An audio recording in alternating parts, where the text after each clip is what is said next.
कभी सोचा है कि भारत के तपते रेगिस्तान में एक ऐसा समुदाय भी हो सकता है जिसका प्रकृति से रिश्ता इतना गहरा है कि वो उसके लिए अपनी जान तक दे सकते हैं। जी हां, ये कोई कहानी नहीं बल्कि हकीकत है। ये दास्तां है दुनिया के पहले पर्यावरण योद्धाओं की, यानी बिश्नोई समुदाय की। चलिए आज इनकी इस अनोखी दुनिया को करीब से जानते हैं। तो बात है साल 1730 की। जगह थी राजस्थान का खेजड़ली गांव। हुआ ये कि जोधपुर के महाराजा को अपने नए महल के लिए लकड़ी की जरूरत पड़ी और उनके सैनिक कुल्हाड़ियां लेकर सीधे गांव पहुंच गए। बस यहीं से उस टकराव की शुरुआत हुई जो इतिहास में हमेशा के लिए दर्ज होने वाला था। जैसे ही सैनिकों ने पेड़ काटने के लिए अपनी कुल्हाड़ियां उठाईं, एक महिला जिनका नाम था अमृता देवी हिम्मत के साथ उनके और पेड़ों के बीच आकर खड़ी हो गईं। फिर उन्होंने और उनकी 3 बेटियों ने पेड़ों को अपनी बाहों में भर लिया, जैसे उन्हें बचा रही हों। ये उनका शांति से विरोध करने का तरीका था। वो अपने पवित्र खेजड़ी पेड़ों के लिए कुछ भी करने को तैयार थीं।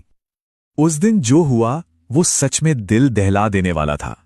अमृता देवी की हिम्मत देखकर गांव के बाकी लोग भी एक एक करके पेड़ों से लिपट गए, पर सैनिक नहीं माने और उन्होंने एक एक करके 363 बिश्नोई लोगों की जान ले ली।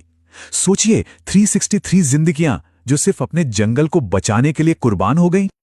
जाते जाते अमृता देवी के आखिरी शब्द आज भी राजस्थान की हवाओं में गूंजते हैं। सर साटे रूख रहे तो भी सस्तो जान। मतलब अगर एक सिर कटने से एक पेड़ भी बच जाए तो यह सौदा महंगा नहीं है। यह सिर्फ एक वाक्य नहीं था, यह तो समुदाय की पूरी सोच, उनकी पूरी फिलॉसफी का निचोड़ था। यहां आकर जहन में एक सवाल उठता है, आखिर वो कौन सा विश्वास है, कौन सी गहरी आस्था है जो किसी इंसान को इतना बड़ा बलिदान देने की हिम्मत दे सकती है। इस सवाल का जवाब हमें बिश्नोई समुदाय की जड़ों में, उनके इतिहास में मिलता है। इस हिम्मत और बलिदान की वजह जानने के लिए हमें समय में थोड़ा पीछे जाना होगा, करीब 250 साल पीछे, 15वीं सदी में। ये वो दौर था जब बिश्नोई पंथ के संस्थापक गुरु जंभेश्वर अपने सिद्धांतों की नींव रख रहे थे। हुआ ये कि गुरु जंभेश्वर ने 15वीं सदी के आखिर में एक बहुत ही भयानक सूखा देखा था। वो सूखा ऐसा था कि पूरे मारवाड़ इलाके में तबाही मच गई थी। इंसानों और जानवरों को तड़पते देखकर उन्हें एहसास हुआ कि जीने का तरीका बदलना ही होगा। और बस इसी आपदा से प्रेरणा लेकर उन्होंने 1485 में एक ऐसे पंथ की शुरुआत की जिसका एक ही मंत्र था, प्रकृति के साथ मिलकर चलो। मजे की बात यह है कि इस समुदाय के नाम में ही इनका पूरा राज छुपा है। बिश्नोई ये शब्द बना है 20 यानी 20 और नोई यानी 9 से, मतलब 29।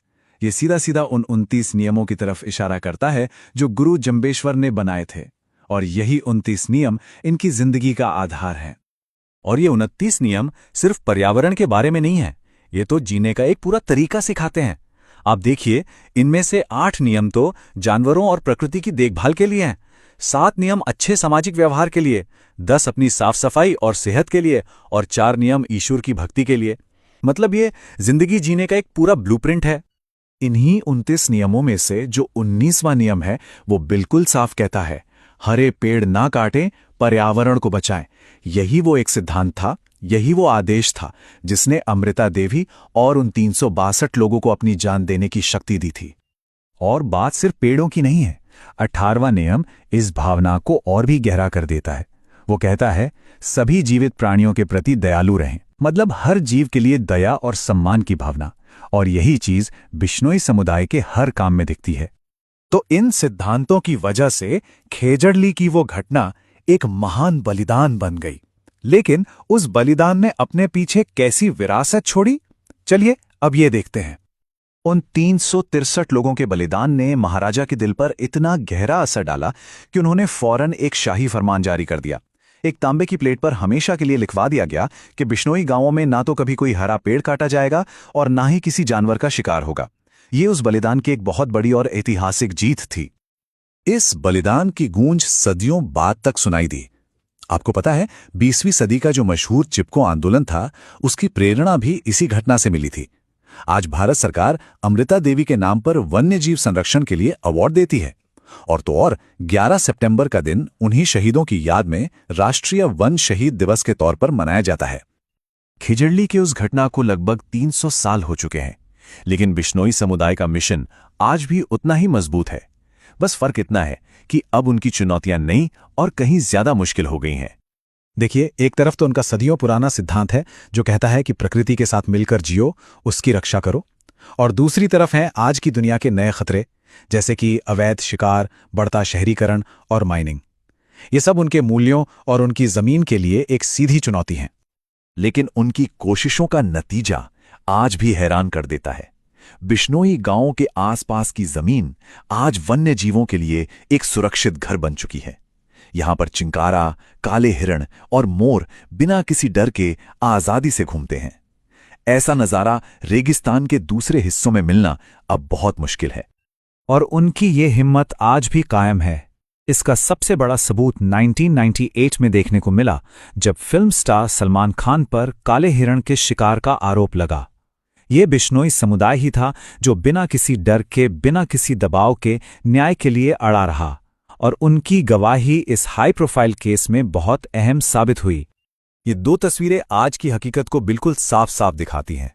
एक तरफ हम देख सकते हैं कि राजस्थान में शहरीकरण कितनी तेजी से बढ़ रहा है, जो जंगलों और जानवरों के घरों को खत्म कर रहा है, और दूसरी तरफ बिश्नोई समुदाय का बनाया हुआ वो नखलिस्तान है जो ये साबित करता है कि इंसान और प्रकृति आज भी एक साथ शांति से रह सकते हैं।